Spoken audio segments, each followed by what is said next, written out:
I'm Dan. And I'm Alex, and welcome back to On Air. Happy Wednesday to you all, wherever you're listening around the world, whether it's on Spotify, YouTube, or wherever you get your podcasts. Hi, Dan. Hello, guys. If you're on YouTube, obviously by now you can tell there is no video this week. We're sorry about that, but there are some tech issues going on, so you'll have to just enjoy our voices today. And both Alex and I are freshly back from respective trips. Alex, how was yours?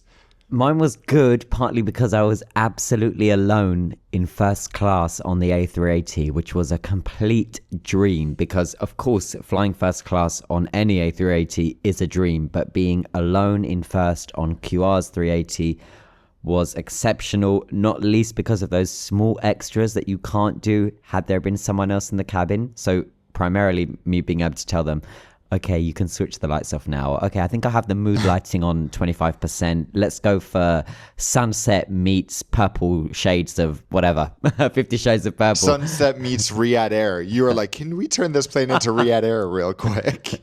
Listen, most airlines go for purple and pinks in the cabin because they look most kind of aesthetically pleasing and they work the best. What's funny, quick word on that, is that I overheard, not on this flight, but on a flight last week, a passenger had obviously witnessed that we had started the flight and it was pink mood lighting all over the aircraft, and then it transitioned to a more orangey glow to match the sunset outside, and then it gradually became sunset inside the cabin, and then it was a blue tone while people were sleeping. And I heard him say to the crew, wow, how many shades of lighting are there? It's been quite impressive. And I was thinking, little does this gentleman know, on something like an A350, there are 17 million shades available to airlines as to what they can have wash over their mood lighting. So it's an insanely big number. What they but can not necessarily have. what they choose. Correct, and not necessarily what is loaded on to the flight attendant panel and then into the aircraft on every A350. So I didn't tell you this, but when I flew QR's A350 with my brother back in March, they did that thing where they turned the lights off immediately after, like, I guess they served everyone the meal pretty much at the same time after takeoff. Then they turned all the lights off, asked people to close their window shades, and everyone was like watching movies or awake. No one was sleeping. So I asked the crew, like, is there any way for you to just put on like some sort of mood lighting? And he's like, no, because if I do, the only option is to have like quite bright lights that will disturb people if they're sleeping. I'm like, huh? So then he went to... That's not the case. It was, I mean, we know what they're trying to do when they turn the lights off. But I was like, come on, like just leave a little glow of purple or a little glow of something because it looks so nice as well. But and that's why that's why these aircraft are fitted with these systems. It's literally so that you have non-intrusive lighting. It's so that you are able to feel that you're in a nice cozy dark cabin and start to drift off. But meanwhile, if you did actually look up, you would notice that there is this lovely mood lighting glow that is not in any way, shape or form kind of pushing down onto you as overhead lights. So but as you just said, we know why this happens. We know some crew have this wonderful idea of everyone just falling asleep at the same time, no matter what time of day it is. It's true. And it's funny how airlines can be so particular about lighting as well, because I remember when I did the Emirates A350 inaugural and the crew was freaking out. They're like, no pictures, the wrong lighting is up, we need the welcome light. And I'm like, what's wrong? And they were telling everyone, no photos yet, wait. Lighting is everything. That extends way beyond aviation, right? Everyone knows that. So I would argue that's why I love it when I think lighting can be so powerful. By the way, I love how we've just now descended into this long conversation on lighting, but lighting can be so powerful in a single aisle aircraft. I love it when a short haul aircraft like a 320 or a 321 has excellent mood lighting to just make that awful short haul tight economy cabin feel anything a little bit better. And I think BA can be very good at using the blue mood lighting all across the cabin. That paired with the music the famous BA music, that's it can be a bit distracting with the fact that in the back you've got like 29 inches of seat pitch. Yeah, but I mean, credit where credit is due to the likes of Delta and United, because they really work the mood lighting on their 30-year-old narrow bodies, which they've upgraded with better lighting and stuff. But that's something I love about the airspace cabin, for example, that you have this thing on the ceiling. I don't know what you want to call it, but in the center, that really cool pattern. And then you mean like the kind of the facets pattern, kind of crisscross. The it reminds me of when Etihad had the facets of Abu Dhabi pattern in the 2017 campaign with Nicole Kidman and all of that. Before I find out about your travels and I ask you, what is it you sent me a few days ago with every airline now seemingly just deciding to declare themselves as the world's best? Because now it's United, right? So previously it was Delta. Oh, we have the world. No, this is the world's best at elevating the world's best airline. Not elevating to become the world's best airline. They said they're elevating the world's best airline. Yeah. Who is the world's best airline according to Delta themselves. We act a little short of that on social media, went viral. Now United rock up, United enter the chat, and you send me something where United refer to themselves as the world's best airline. And so in the spirit of all these US carriers doing exactly whatever they please, we don't need to discuss why. We're just going to make the declaration now. Hello everyone, happy Wednesday. You're listening to the world's best podcast. I'm Alex. That's Dan. With the world's best hosts and the world's best audio. The world's best host. Oh, okay. And the world's best podcast owner. Podcast I don't know what to call it. Who's the podcast How about owner? podcast boss? Let's make that me and then make you, we'll call you the host. The world's best host is fine. World's best host. Okay, I'll take that. You can be the world's best guest host. No, the world's best podcast manager and consistent host. You don't matter. I was about to come for you about managing. You do manage quite a lot. I don't even want to. I don't even want to get near that territory because it might trigger you, and then suddenly I might be left to, God forbid, edit this episode, figure out how to get it online, and then before you know it, there's no episode for anyone. Watch it.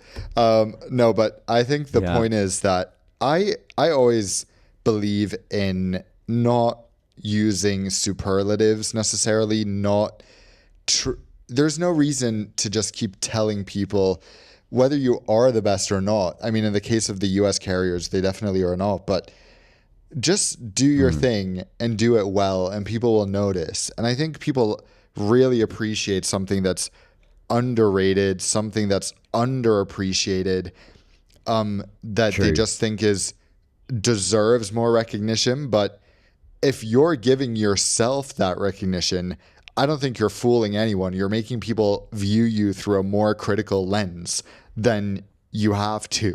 Of course, like with anything, if you declare this as, if I come over to you now with an avocado toast and say this is categorically the world's best avocado toast, from where you may have previously not have passed any judgment on it, naturally, you then would and tell me the reasons why you think it wasn't. So definitely anyone that's doing that in aviation is setting themselves up for that kind of criticism. That's for sure.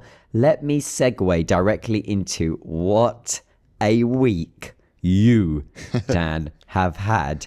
I have so many questions I want to hear in detail. I want the uncensored, unfiltered take on everything you got up, maybe not everything, but most things that you got up to over the last week, because you were invited, like I was, but I was unable to attend because it did fall over Greek Easter and also just Easter in general, not just Greek Easter, but this year Greek Easter was aligned with wider Easter. And so I had, for Greeks, Easter is quite a big deal. And so I had all of the family and everything. So anyway, I couldn't attend with you, but you were invited to Jeddah, not Riyadh, where in Jeddah you would be you would go on to become, and you didn't know this at the time, to be the first in the world to see Riyadh Air's new business class cabins. The Saudi startup airline that is a project of the PIF, the Sovereign Wealth Fund in Saudi Arabia, the public investment fund, that is supposed to commence operations later this year. We'll see how they go about that with all the supply chain issues with Boeing and Airbus and so on. So you accept the invitation.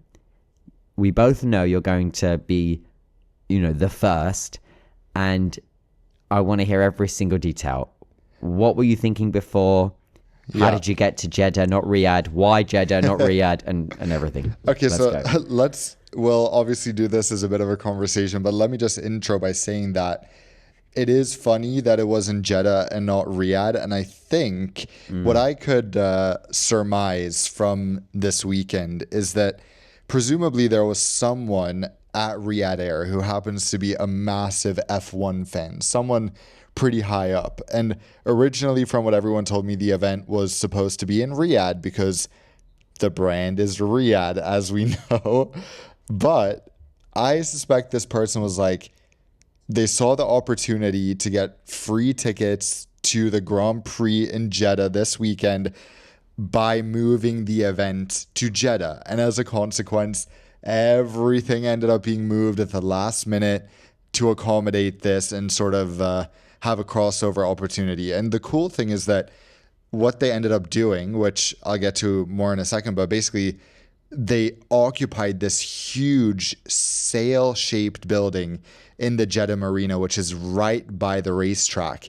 And they turned it purple. In fact, the whole Jeddah Marina was lit up purple, which I don't know if it always is, but it was perfect for Riyadh Air. So in the background of a lot of wider shots of the race, you end up having this big Riyadh Air branded building, and you could even see I saw. Yeah, it's pretty cool. So I was watching. I had the Grand Prix on Sunday, and yeah, everything was awash with purple. Yeah, I don't know how intentional that was and how much influence they had, but anyway, we pulled up to Jeddah on, I guess it was Friday night, and the irony here is that Oscar and I have been to Saudi before, 3 years ago in 2022. Then we were very nervous because obviously Saudi, especially back then, was not really used to tourists. Not a lot of people we knew had visited, so it was sort of uncharted territory. But this time, I don't know if this is, something spectacular to people who have been to Saudi a lot of times, of course, but we were not nervous, not worried at the least. We pulled up there like we would pull up to any other country in the Gulf. Yeah. And it just, I think that when you think about how we grew up with our image of what Saudi Arabia was and the things you heard from Saudi Arabia in the Western news back then versus the image you get now pulling up to Saudi, those just don't compute. They don't match, because I think that Saudi has changed so much and so fast. And they're the first country in the entire Gulf, for example, to have a literal section on their official tourism website in the Q&A that says, are LGBTQ plus travelers welcome in Saudi Arabia? Yes, they are welcome here. There's no other country in the region that does that. And when you think about Saudi being the one to state this, that's, a big deal. So we pull out. They're trying to make sure that they are crystal clear in that when they say that Saudi Arabia is open for all, they want to make sure that that's the message that they are being crystal clear about. And as you say, Saudi's very, very quick unwinding of everything that made it super conservative has happened over such a short space of time that still not many people that you will meet outside of the Middle East have actually made that visit to Saudi Arabia yet. Not because Saudi Arabia isn't necessarily ready for them, but more because it's all happened in such a short period of time that they either, feel that, but is it actually different yet? Or is there actually going to be stuff to do, all this? So I feel like that time bit is still needed for the wider rest of the world to get the message. Yeah. But what they have achieved in this short space of time is unbelievable in terms of being now a host for major global sporting events and the boxing and the, you know, that their F1 is now huge. They host that they're involved with the golf and that they have, as in the golf as in the sport, not as in the golf as in the Gulf area of the Middle East. America, you mean? Yeah, not the Gulf of It's America. not called the Gulf of America. But well, they are kind of involved with that as well. But yeah, they you know, that their reach is now far and wide in their investments globally, and so as I say, they're kind of open for business, and the acceleration that has happened is just tremendous. And I guess that's why even you said you've been to Saudi Arabia many times, but perhaps arriving, you know, in this part of 2025, you know that you're going to a country rather that is absolutely on board with this idea of the concept of tourists. Yeah. Right. Yeah, exactly. And the Saudi Arabia is clearly very conscious of its perception at the moment. They're trying to attract 100 million tourists by 2030, which is obviously a little too ambitious given that there's no country in the world that receives that many tourists, but they have lofty goals and obviously they want to appear welcoming and not scare people off, which it's ironic because I'm a US citizen, but right now I feel very nervous even by the thought of going to the US, let alone by bringing Oscar, who is not a US citizen. So the fact that I would feel nervous about that, about the possibility of getting detained there, about the possibility of them not upholding their laws or rights or my rights, it's just crazy that I feel, you know, safer going to Saudi Arabia in 2025. Let's come to that after this discussion on what you've been up to in Jeddah, because we have many questions about the whole, you know, we didn't get to it last week about the fact people are arriving to the border, even US citizens themselves, and are being told to hand over and unlock their phones. Yeah. And what your rights are there and everything. So we'll come to that. Yes. So you fly to Jeddah, Yeah, and then what? So we pull up to immigration. This is where the fun starts because I go up to my agent. It's all normal. It's all fine. Oscar is right next to me and the guy goes, "Oh my God, you're the YouTuber." And Oscar goes, "Huh?" He's like, "I watched all your videos when you came here 3 years ago. Those were amazing. Welcome back." And then he goes, how is your friend? He's not referring to me. He's referring to the 16-year-old Saudi guy who invited us into his house in northern Saudi Arabia. That's your video that went viral. Yeah. All of Saudi were using it. Even I received that video 20 times. People that did not know that I knew you guys were, because it went viral in the Gulf. People added Arabic subtitles so that the Arab world had a better understanding of this amazing embrace that you had from, like, you know, this hospitality was so authentic and lovely, and it went viral, that video. Yeah, and he ended up being awarded by the Ministry of Tourism for exceptional Saudi hospitality. He's now famous on TikTok.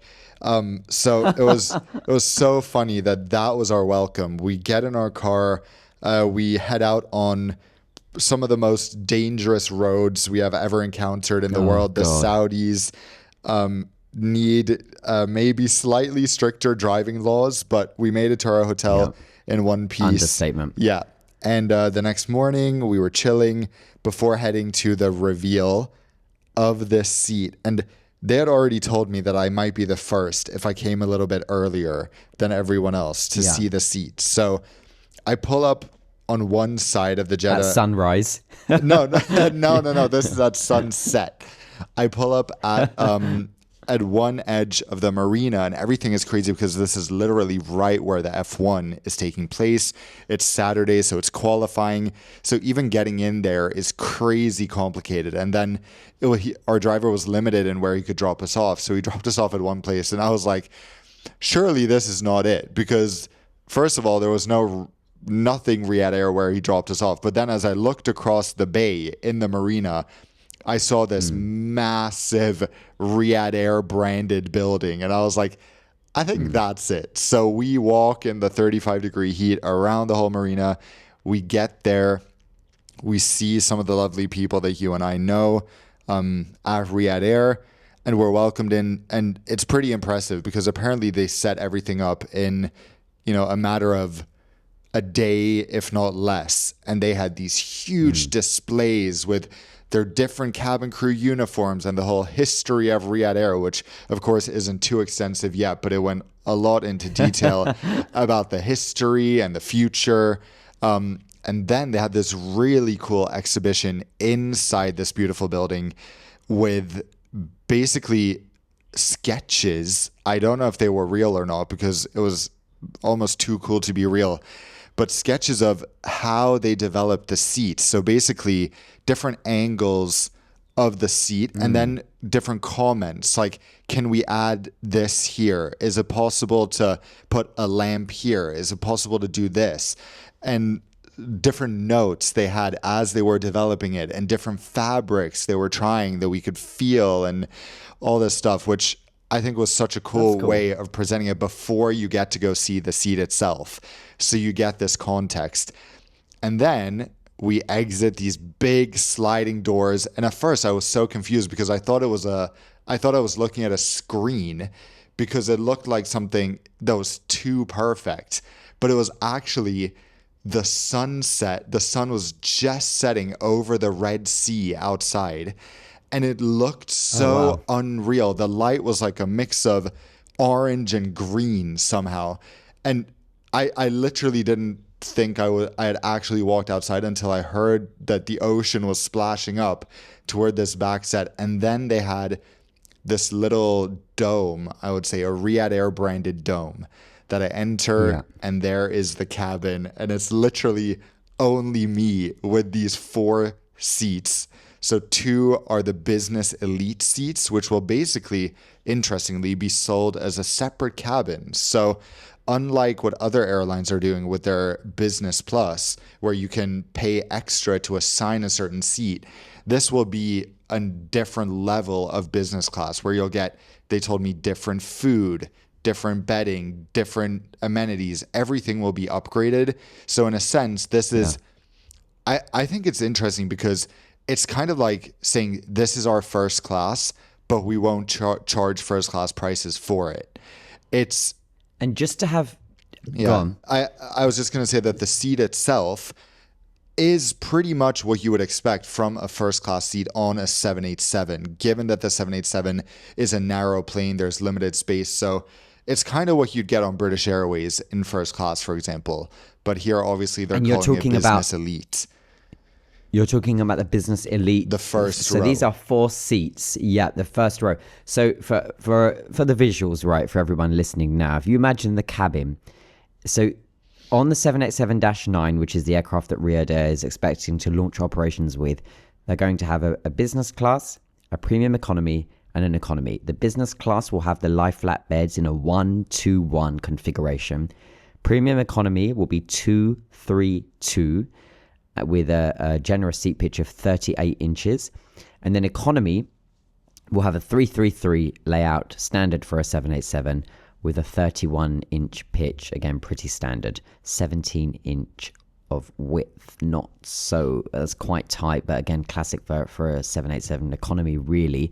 The seats that Dan was just referring to, where he was mentioning how it's kind of like a first-class seat, is that if you imagine the business class cabin, in business class, you will have the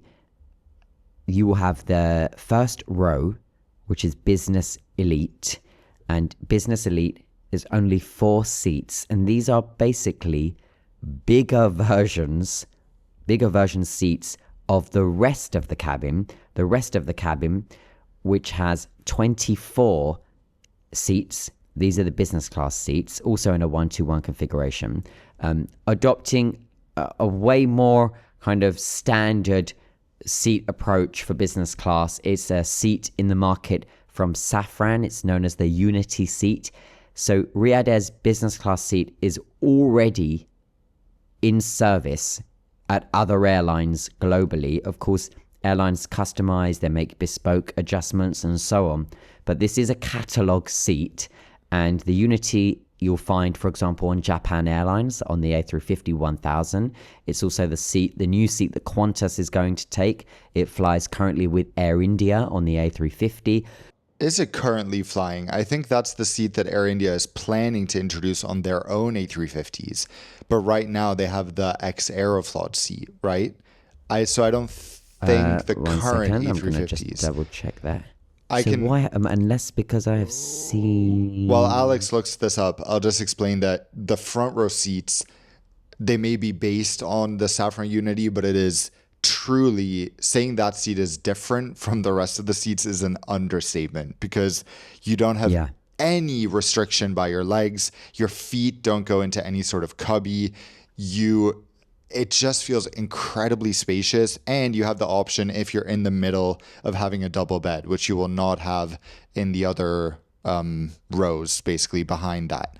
So, and I thought with this announcement, Dan, there was when you saw the cabin and they did this big reveal globally as well, they sent out all the images, and the images and the visuals were great, the renderings of what they want the cabin to look like.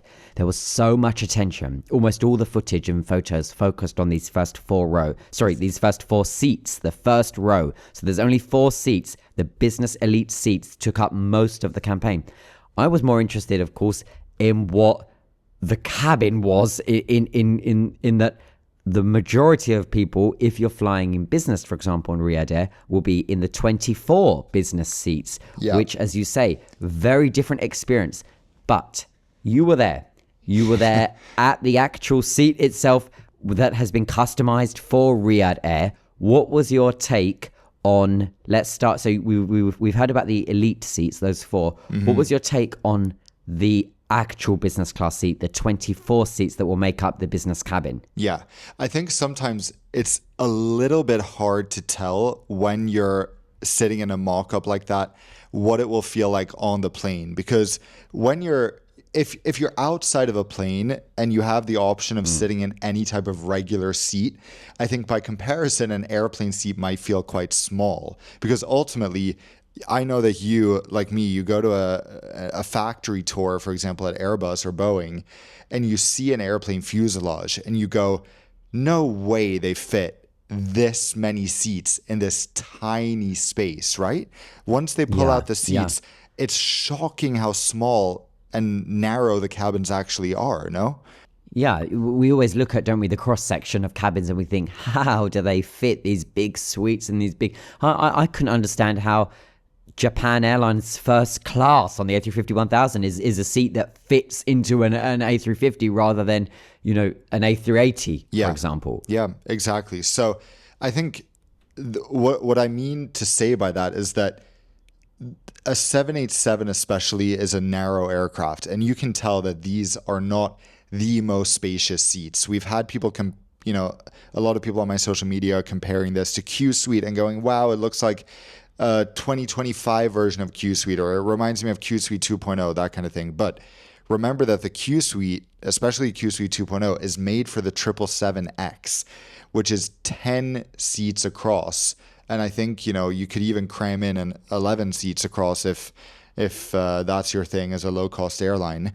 But a 787 fits 9 seats across with 17 inches of width, which makes a huge difference. Which is tight. Which is very tight. Yeah. Not to mention that the aircraft also isn't that long, and the airline is trying to fit in ultimately 28 seats between the first 2 sets of doors. So the width I actually didn't find to be that much of a problem. All you notice is that there's not really room for any storage bins at your side. You have the surface in business class. In business, you have the surface on, like in most business class seats, a surface to store stuff on your side. But then what you will notice, at least in this mock-up, is that the distance to the screen in front of you and the actual seat pitch is not that big at all, because I feel like a lot of the space is occupied by trying to make a longer bed and allowing the seats to feel a bit wider versus giving you a lot of space in front of you. So I imagine if the pitch remains the same as it was on the mock-up, we might hear some people commenting about the seat not feeling the most spacious. But again, Riyadh Air is working within the constraints of the 787. And you and I were discussing this. I was also discussing it with some people at the event. Which other 787 business class seat is there that feels more spacious than this? I've thought of one now, which would be the Apex suite, which is available on Oman Air, on Korean Air. Oh, that's very true. The Apex suite is great for a Dreamliner because that also, I mean, I think so again, I don't want to focus too much on the business elite because that's just focusing on one row of 4 seats, right? And so let's talk about the fact that Riyadh Air said they were going to introduce, quote, a revolutionary business class. Now, of course, the Saffron Unity seat, a pretty standard, off-the-shelf catalog seat, it's a good seat. But a Saffron Unity seat in the confinement of a 787 type narrow cabin, which a 787 is a narrow cabin anyway for a wide body, that, in my experience, is probably going to feel much tighter and less room to kind of move left and right than most other seat products. More to do with the fact that you're in a 787 and they can't really put in the most generous, spacious seat config. My first reaction trying this seat in its mock-up for another airline, but I know that this other airline are taking it in an almost identical configuration and setup and customization, etc. The CMF, they're taking it in an almost identical way in which Riyadh Air are taking it. My verdict was that the screen felt super close to me sitting in that seat. And then, and that also the kind of moving left and right struggled a bit. Now, you, first person in the world to actually be at Riyadh Air's seat, published that video, and the comment that I picked up on immediately is you said in the normal business class seats, you did feel that the screen was very close. And I thought, okay, we're aligned there because I remember feeling that when I tried this in Hamburg a couple of weeks ago. Exactly. So obviously, let's just go back to the Apex suite for a second. Unfortunately, no airline will ever be installing this seat in business class again because although it's a fantastic seat, it was made as a dense first class product, not as a business class product. And it takes up so much real estate compared to any other business class seat. So really, the two options that Riyadh Air would be looking at if for an off-the-shelf seat that are, let's say, world class, would either be a reverse herringbone, similar to what Qatar Airways has on their 787-9, which they call the business suite, or a staggered configuration like we have with the Saffron Unity. And, just for context here, Oman Air, which has the Apex suites on its 787-9, which is the aircraft Riyadh Air will be using, they fit 24 Apex suites in the spaces between door 1 and 2. Meanwhile, Riyadh Air will fit 28 seats with this seat. And keep in mind that this is with a business elite. Qatar Airways on their 787-9 without, let's say, a special front row, so the front row doesn't take up extra space, they have 30 seats between door 1 and door 2. So that just shows you the sacrifice that Oman Air is making by using a seat like this is too much for it to make sense economically, unfortunately.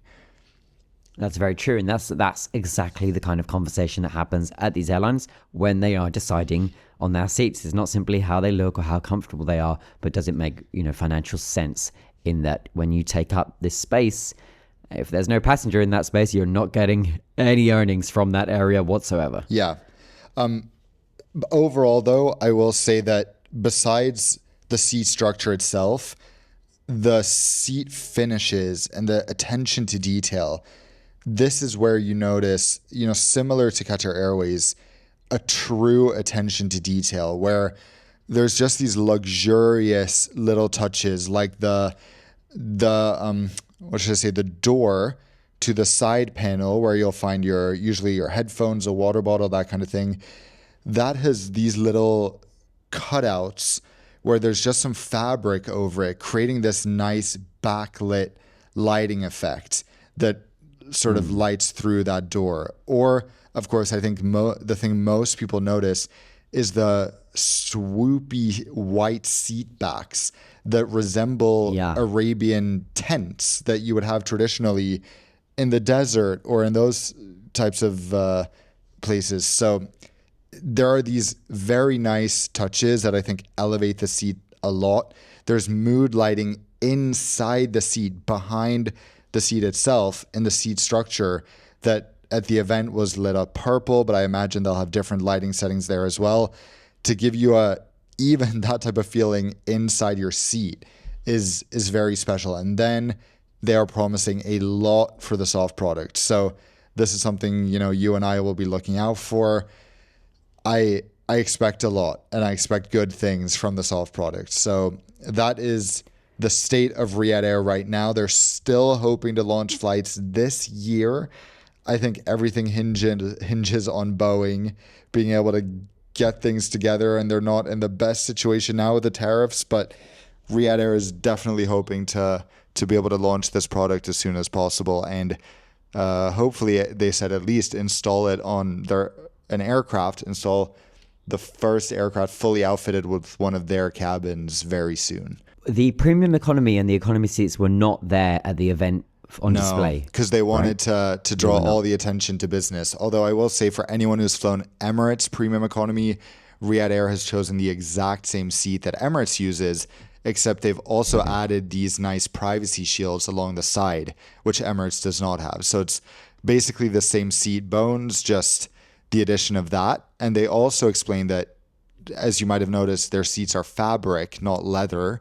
I appreciate a fabric seat, and they said they agree, because when it comes to sleeping, especially let's say in premium economy or an economy where you don't have a mattress, that sleeping on leather can feel a bit strange. And for business class, another exciting thing they told me is that they are planning to have the thickest business class mattress in the sky. So hopefully they stick to that, because that, I think, would be much appreciated. Arabic Twitter was kind of having a big conversation about comparing what Riyadh Air are going to be offering compared with other airlines in the Middle East. And they were focusing on economy. And a lot of them were not happy. A lot of the users were not happy with the dimensions of the economy class seat, in that it's a 31-inch pitch and a width of 17 inches. They were comparing it to Saudia, the national airline, but also to the neighboring countries, Emirates and Qatar and Etihad. And Riyadh Air were coming in at the bottom in their measurements there as the tightest economy class seat. Now, they were taking that. Of course, it's a 787, and they perhaps were comparing to airlines that either don't have the 787, or they were comparing it to airlines that are having a more generous pitch on aircraft that are not the 787. So it wasn't always the most accurate comparison. However, the bit that I thought was worth mentioning is that all of the Saudis that were engaging with the tweets were sharing clips of the CEO, Tony Douglas, explaining how everything was going to be revolutionary, like nobody had ever seen before. It was going to be something truly unique. He was asked about economy class, and he said that it was an absolute game-changing economy class experience that nobody else had. And then they were kind of, writing question marks and saying, like, is it nobody else has it because it's the tightest in the industry now, or is that so again, it's that the way in which such rhetoric can be harmful at the end of the day to your brand, because if you are going to promise but not deliver something revolutionary, because let's be real, how do you revolutionize economy without sacrificing the financial burden that would follow that?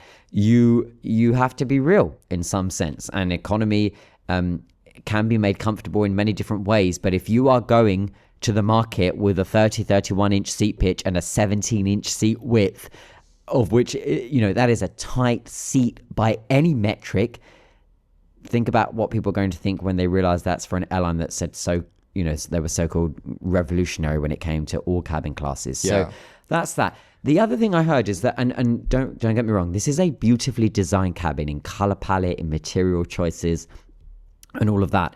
The some commentary I read, focusing more on the premium style, was that people expected more because of the way it had been hyped up as something unique. So I think there were a lot of people that were quite sure that Riyadh Air would not be taking an off-the-shelf product. I have known for quite some time that Riyadh Air were taking the Safran Unity seat. It is an excellent seat. As I said, it is fantastic. It's flying and has and it will soon be flying on so many different airlines. It flies on Japan Airlines A380. I've done that, and that was great. But again, is that rhetoric? Let's be real. The airline is taking something catalog, and I understand that in the race to get this airline set up, they haven't had the ability to start from scratch and patent and design this whole new seat for themselves, like apparently some expected. As I was just reading through all of the verdicts from across the industry. Yeah, I think maybe they took one look at Lufthansa Allegris and they thought, you know what, let's not make a custom product because we know how badly that can go. But yeah, I think both of us have sort of anticipated that there is a lot of big talk because after all, this is the Gulf. We have airlines here constantly promising huge things, yet not necessarily delivering things as huge as we expect, especially in economy. But, you know, we had Emirates when they introduced their retrofit last year, right? When they said, we're once again upping the game when it comes to premium travel. And we're all like, okay, maybe that's a bit of an exaggeration. We know that the Middle East is a region where they exaggerate quite a bit. And this, I think, is no exception. But it all comes down to the soft product in economy at the end of the day. This is what we said last week, funnily enough, where even on the world's best airlines, in our opinions, the thing that sets an economy class experience apart isn't really the seat. It's the small, soft product touches, like getting an extra ice cream here, giving a nice set of toys to kids, giving perhaps more premium feeling meals and more choices for meals, all those types of things. One thing, though, you know, that would have been fun to see is the expansion of the air couch or air lounge kind of concept to the Middle East, because right now we have this, of course, originating at Air New Zealand. They've had it for quite a while, but there are a few other airlines that offer it as well. We've spoken about it. Although Riyadh Air, you know, they chose not to do this. Perhaps it doesn't make sense given that most of the flights they operate will be shorter. But to explain what it is basically... Yeah, just in case anyone's unaware. Yeah, Air New Zealand has this thing called the Sky Couch, where in certain rows of economy along the 3 seats by the windows, there's a leg rest that extends up. You have to pay extra for this, but it extends to create essentially a bed where from the back of your seat to the back of the seat in front of you, you now have a hard supported surface that they will put a mattress on. You'll get better bedding so that, for example, it's most popular, I think, with couples because then you only really pay the premium for 1 extra seat because you've already paid for 2. And then you get to use the Sky Couch and have a lie flat surface that's far more comfortable than spreading out on just any row of economy seats. So this concept, I think, works especially well for the likes of Air New Zealand because they operate such long flights where people are really willing to pay a bit extra for extra comfort. For an airline like Riyadh Air, although that would have been a very exciting thing to introduce, they, like other Middle Eastern airlines, are located in a great location, making flights to the majority of the world's population a lot shorter, 6 to 7 hours to reach. I forget what percentage it is. You might know this, of the world's population. 80% of 80% of the world's population. Exactly. So in that case, you know, maybe people are not willing to pay that premium for a Sky Couch. Maybe. Let's move on to the fact that you then attended the Saudi Arabian Grand Prix. You were at the Saudi F1. That was your first F1. I was probably more excited for you to attend the F1 than the fact that you were going to see the Riyadh Air seat. I know. Because I knew you hadn't been to an F1 before, and you were going in Paddock, the Paddock Club, which is the highest end of the hospitality offerings for F1. If you're going to go to the F1 in Paddock, you may as well do it. at some, at one of the kind of bigger, more opulent Grand Prix, such as the one in Saudi. I was really excited for you. I said to you, you need to keep it cool. I said there's going to be celebs there, don't freak out, Dan, because I saw how you freaked out, over nobody in Paris.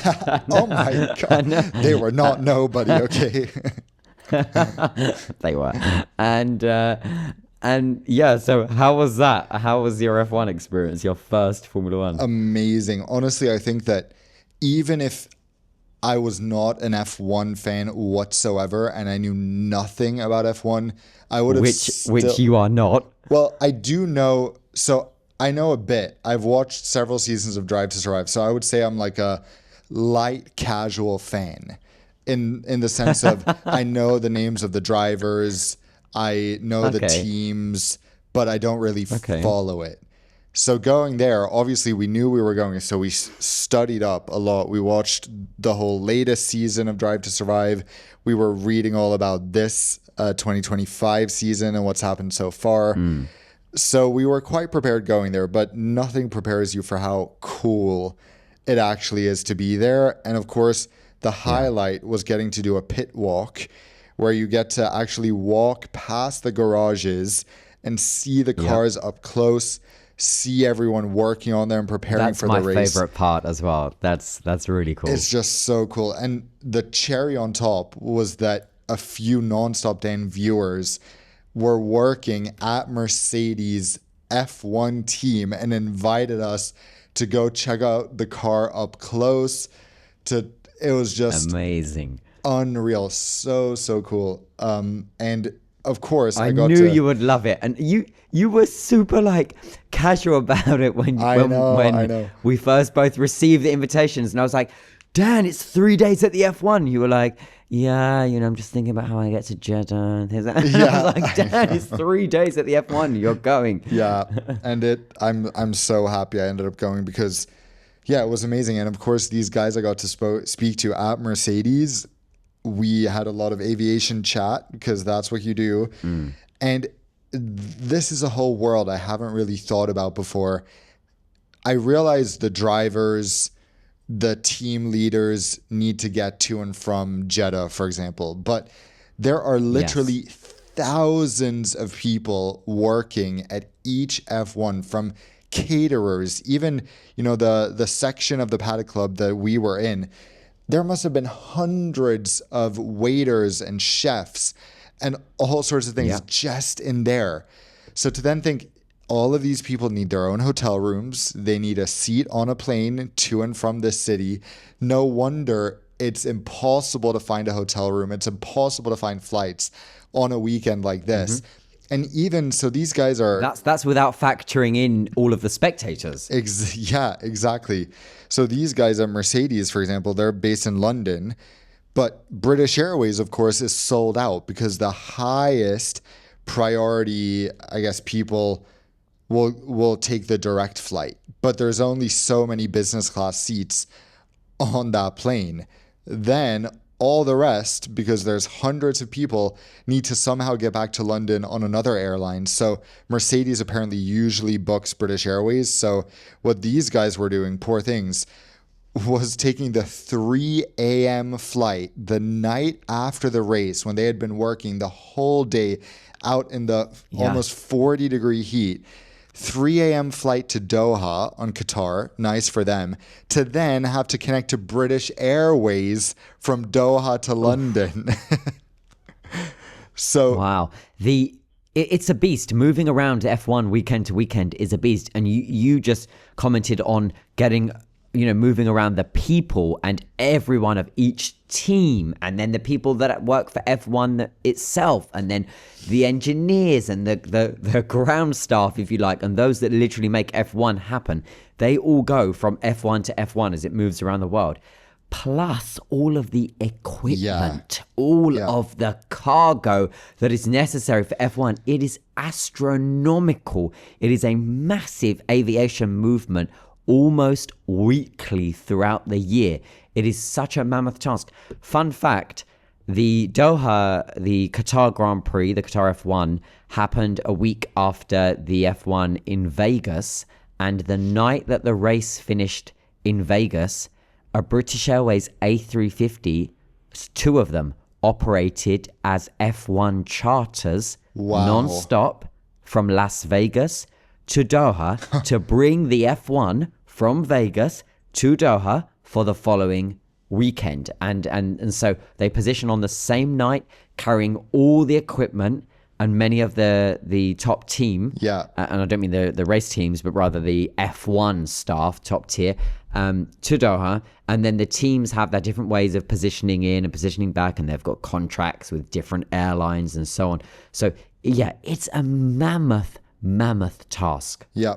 What a cash cow that F1 is for British Airways. They're really, there's so many. Well, not just for BA, for sure, but for so many airlines. But if you've got a home team. So many teams are based in the UK, and British Airways is their go-to airline. Yeah. That's massive. And, you know, it's funny when you think about, sometimes you don't reflect on why is British Airways sending a 787-10 instead of the normal 787-8 on a route.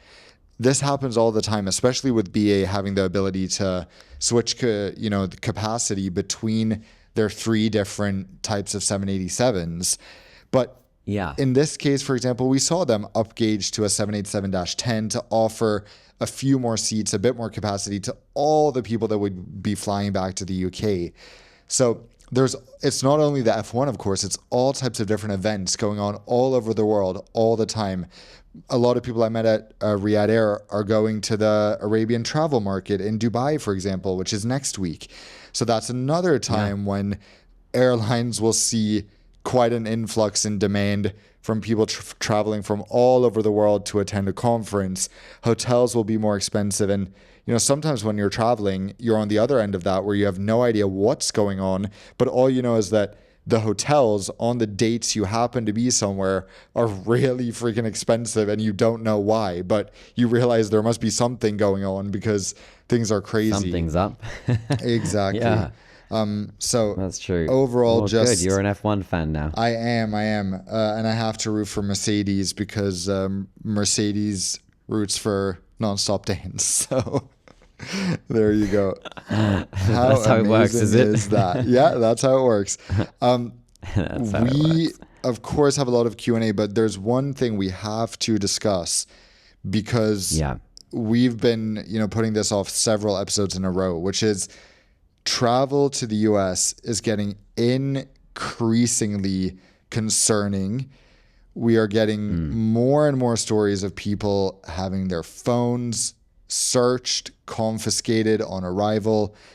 And these stories are getting everywhere. So sometime the news has to break from the industry that demand is softening significantly, surely. There are a few airlines, for example, I was just reading last night, Ben Smith, Air France KLM, said that economy bookings to the US have softened. He said that is the reality. But they're not seeing anything too long-term yet to say that this is time to start sounding the alarm. Tariffs are, of course, causing a big problem. That's the tariff side of things.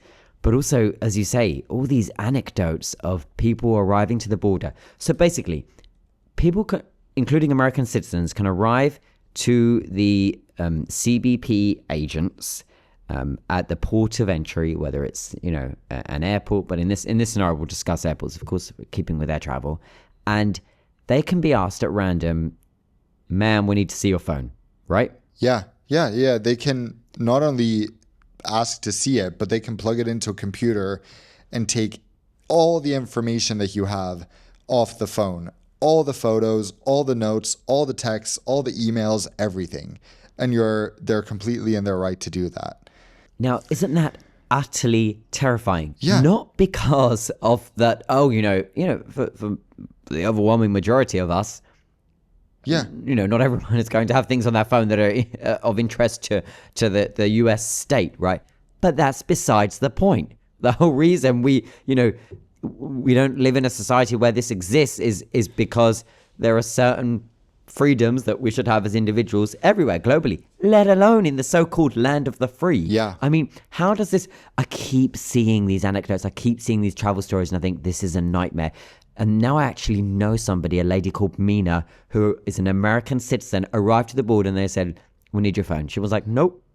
They said, but if you see here and here and here, we have a right for your phone. So if you are now going to decline handing over your phone, then we need to take you to a side room. And we started a whole process of the fact that you disobeyed the order of the Custom Borders and Protection agent. Right. Now what? Like, she was on the phone to her lawyer, all this. What a mess. Yeah. This is terrifying. It really is. And to think that you have to censor yourself. I've seen all these TikToks from different immigration lawyers, people giving advice for what you should do to have a risk-free entry into the US. So they say, wipe your phone, or better yet, get a burner phone to clear immigration, encrypt any information that shouldn't be shared, be prepared to lose your phone, your laptop, your iPad. It's like, oh my God. Okay, well then I don't want to go. I can go anywhere else. I can go to Canada. I can go to any other country in the world. Why should any tourist choose to travel to a country that's treating visitors like this? It makes no sense. Look at so many countries that are doing their best to attract visitors, that want to be appealing and welcoming toward tourists because they realize that it has a huge positive economic impact on their country. And meanwhile, you have an administration that is supposedly pro-economy and economic growth that is doing everything they can to scare investors away, to scare tourists away, because people don't want to have a government go through everything on their phone, because people have private stuff on their private devices. Go figure. I mean, it's insane. The US this week have revoked the visas, the student visas of more than 1,200 students, seemingly for no reason. On the diplomatic side, the Colombian president has had his US visa revoked. No way.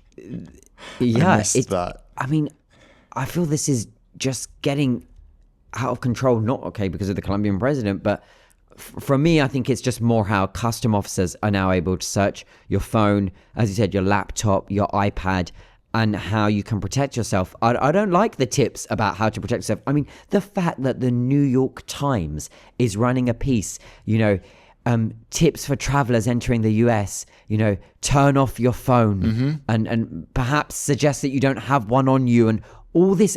It's insane. Immigration lawyers are appearing on Australian nightly news with advice for Australians who are facing this whole new world of US border intrusions. The immigration lawyers that appeared on the primetime networks in Australia had suggested, if there was one piece of advice, just one, it was what you had said. It was taking a burner phone, a disposable phone with you, and claiming that's the only phone you have, and printing out bank statements in a printed form, not giving access to your online banking, and then handing over your phone. All of this is crazy. There are reports about how now in the queues to enter the United States, quote, anxiety is palpable because of the way in which US border agents are now able to conduct their research by deep diving into a humble visitor's phone. A woman was caught up with this with her kids. She's taking them to Disney. It was the trip of a lifetime. She's been saving up to go to Disneyland, Florida. And for some reason, she's the target of an agent who demanded to see all of her devices. She didn't know her rights. She was scared. She just got off of a 7-hour flight. Yeah. I don't like any of this. I don't think anybody does. And if any of you have had scenarios like this, get in touch with us. We want to hear how it went down. If any of you are concerned, take the advice Dan just highlighted, but also feel free to write into us via the Instagram as well, On Air with Dan and Alex. Yeah, good That's the point. shared Instagram now that we now have to just double check things with us, because nobody is exempt from this, even US citizens. Precisely. So if for any reason you need to go to the US, or like me, you have family and you can't choose to vacation somewhere else, this is the advice I'm giving all my American living abroad friends. Choose to fly via Dublin, or if you live further away, Abu Dhabi, so that you can clear US immigration and customs outside the US. You can do US pre-clearance in Abu Dhabi and Dublin. Why is that better? because you're not going to be detained in some prison cell for 10 days or 2 weeks. Like we have just story after story coming out about. Because worst case scenario, you get rejected and you stay in Ireland or Abu Dhabi. Worse things have happened. So if and when we eventually have to go to the US, because I imagine we're going to be going to the US in the next 2 years before the, fingers crossed, midterms take place, we will 100% be flying via Dublin to get there. And that's what I recommend other people do, just to have the peace of mind that you won't be detained in some sketchy place. Because then once you fly through Dublin, you land as a domestic passenger. You don't need to stand in line to immigration. You don't need to clear customs. So the odds of something going wrong are significantly lower. And also, if you want to refuse, for example, to give over your phone or give anything, then again, you get to stay in Ireland. You don't get in trouble. And remember that for visa holders or for those on the visa waiver program, like the Brits, they get access through the ESTA program. Any travelers with that kind of visa waiver or a visa visiting the United States are at direct risk of being denied entry and deported back to the point of origin if, for example, you refuse to unlock your device. Yeah. That is the America that we have today. Exactly. And the crazy thing, the heartbreaking thing about this is that if you have been denied entry at any point to the US, which a lot of people are being now, you will never be eligible for a visa or for an ESTA ever again. You'll have to apply for a regular visa. Good luck getting a regular tourist visa after you've been deported from the country. And this will harm your visa applications to every other country you want to go to in the future, because every country on their visa application asks, have you ever been deported or denied entry from another country? So it's just a risk that I personally would not take if I didn't have family there, if I didn't have any very legitimate reason to go to the US. And even with family there, I'm considering every way I can to avoid actually entering the US. At least over the coming 2 years. It's also worth recapping that back in 2014, the Supreme Court in the US had ruled that a warrantless search of someone's cell phone, which is what this is, violated in the US Constitution the Fourth Amendment. But there was an exception to this, which is these searches that happen at the border, the ones that we're discussing now. So the same court found that any searches that happen at the border are, quote, reasonable simply because they occur at the border, meaning that the CBP, Border Patrol, don't need the warrant to look through a traveler's belongings. You're not actually in the US yet, technically, you haven't entered, and so everything is kind of on the table, and that's the worry. Last year in 2024, and I've got a note on this, in 2024, less than 0.01% was the figure of passengers that had arrived internationally and had their phones, computers, or any other devices searched. But we know the figure for 2025 is going to be different. The percentage is going to be different because there are documented now anecdotes everywhere. As I say, I now know somebody personally, lady, her name is Mina, and she is a US citizen, and she was in this standoff at the border for a long time because they demanded to see her devices, and she is involved slightly with politics, so I'm not sure if that's why, but yeah, we're in unusual territory here, and God, I hope this weirdness is just a wave that passes, because no one should be arriving to so-called the land of the free and have their stomach turning that they may have to hand over everything, and if they don't, then face the consequences of that. 100%. So with that, we're gonna try to do some Q&A for you guys as much as we can. Let's dive right into it. So, Vishal asks us, what are our favorite Fifth Freedom flights? And what do we think are successful Fifth Freedom routes, which routes would be successful as Fifth Freedom if they launched? Oh, wow.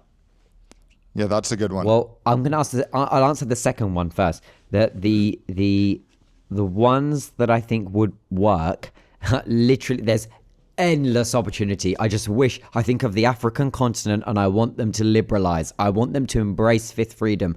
I want growth for the sector across the continent of Africa, and Fifth Freedom is the way there. So that would be great.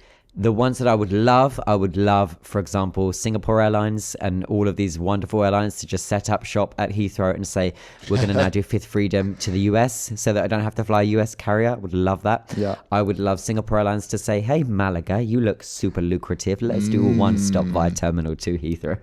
That would be great.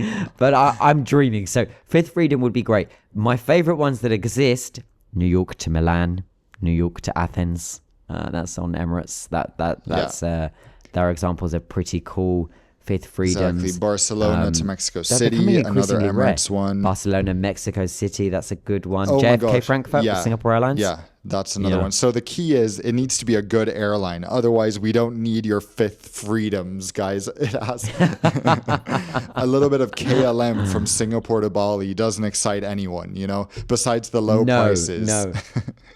No, even those I can ignore. Yeah, because it's KLM. I'd rather go find a better deal somewhere else. Precisely. I think that fifth freedom to work. Gosh, it needs to be the middle city needs to be a city that doesn't have a very strong, loyal local aviation market where people, for example, aren't fiercely loyal to the home airline. It's even better if it's a city that doesn't have a massive home airline. So, that or the destination city is not one like that.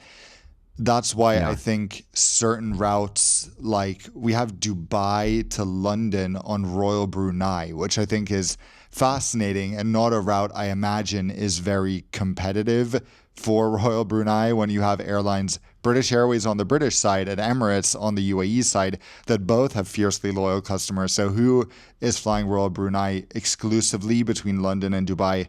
I really have no idea. But yeah, hopefully we'll get some fifth freedoms from Riyadh Air. How about that? Yeah, I'm just seeing, I've just landed in my inbox. Can I say this? Because it's under embargo. When does the embargo lift? Yes, I can. By the time you hear it, it's fine.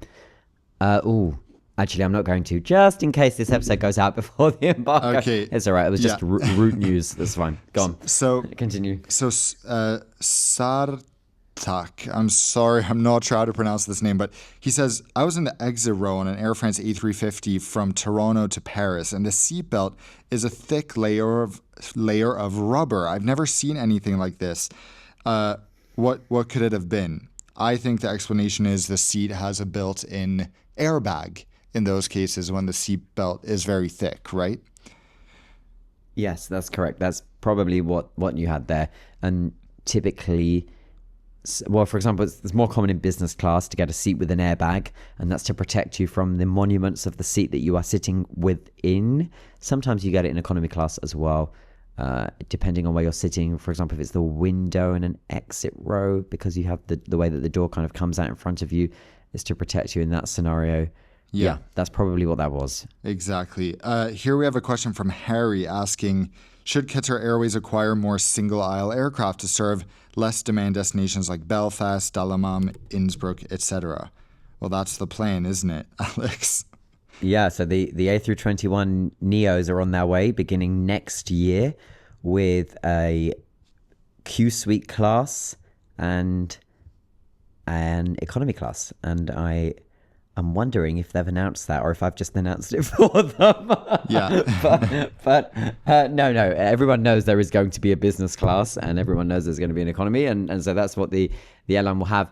But the 321 Neo, like it has for many airlines, will be able to unlock those secondary cities, specifically the secondary European cities. And who knows, maybe Dan will get Nonstop to Gothenburg once again. Everyone makes a mistake.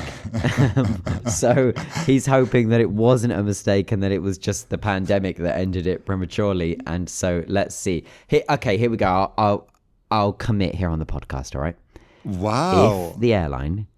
If the airline relaunches non-stop flights to Gothenburg. Oh my gosh.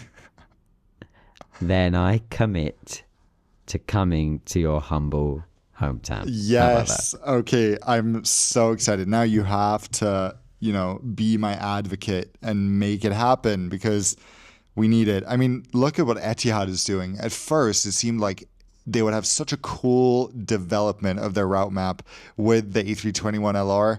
Now, They're adding frequencies to Phuket, to Bangkok, to Paris, all on the A321LR. We're like, this is not what we meant. They're flying What this aircraft is designed, and 787s on those routes as well. It's they Yeah. tried to make it seem cool at first, and now they're just using it to increase frequencies, like we've complained about before. True. Peter asks, what do we think about Air India's rebranding efforts and their new safety video? Will they succeed? I think it's a decent rebranding. I think that there are elements of the design I don't like. That's just a personal preference. There are elements of the design that I do like. And design is subjective, and people will agree and disagree. So I think it's a difficult question to answer because it's very, very personal. But I think on the whole, they've done a good job. Yeah, I don't love the safety video. I think it's a bit too chaotic. Air India's rebranding, I think on paper looks great. I've been to their lounge in Bangalore Terminal 2 quite recently, which is actually very impressive and very beautiful. But they have a lot of work to do before there will be a truly competitive airline. So final question for today here from Chris. This cracks me up. Do your friends and family also text about to take off the moment they pull back from the gate? Like, do they not, like, do they think the runway's right next to their gate? This is so true.